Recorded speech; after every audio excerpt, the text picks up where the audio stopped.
महाशिवरात्राची. तशा शिवरात्री भरपूर प्रत्येक महिन्यात एक येते, पण आजची महाशिवरात्री विशेष महत्व आहे.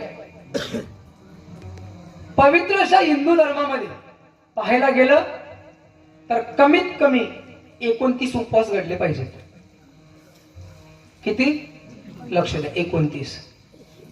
24 एकादशा 12 महिन्याच्या, 12 दुने 24. आणि मुख्य 5 उपवास कोण कोणते माहिती आहे तुम्हाला? एक बोला ना. रामनवमी. 2 गोकुळाष्टमी. 3 महाशिवरात्री. 3 वामन जयंती. 4 नरसिंह जयंती. आणि 5वी महाशिवरात्री. हे 5 उपवास 20 आणि 9 हे 20-9 एकत्र ज्या वेळेस येतात ना तेव्हा वैष्णव तयार झाला. विठ्ठल विठ्ठल विठ्ठल 20 अधिक 9 वैष्णव.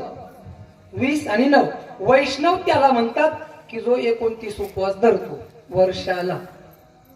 नाहीतर मग तसा जर हिशोब काढला, वारकऱ्याचा जर वैष्णवाचा हिशोब काढला तर सोमवार सुद्धा पकडले पाहिजे.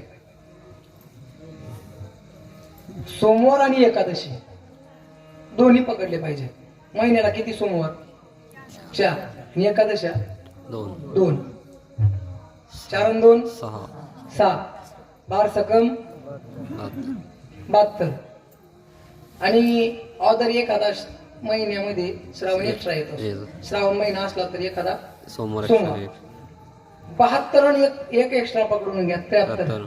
आणि हे 5 आले का? किती? 78. किती महिने झाले? 2.5 महिने झाले. 2.25 महिने.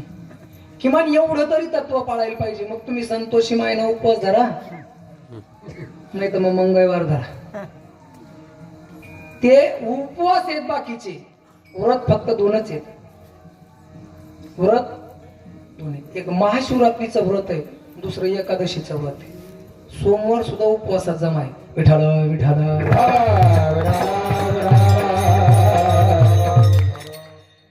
महाराज सांगतात त्या जगाच्या मालकाला की तुम्ही विश्वाचे नाथ आहात. मी दीन आहे, मी रंक म्हणजे गरीब आहे आणि अनाथ आहे. विश्वाचे नाथ आहात. माझी मागणी आहे, एक गोष्टीची कृपा करा. काय गरज काय आहे संतांना मागायची? तुकोबारायांना जर प्रश्न विचारला, तुकोबाराय म्हणतात माझ्या वडिलांची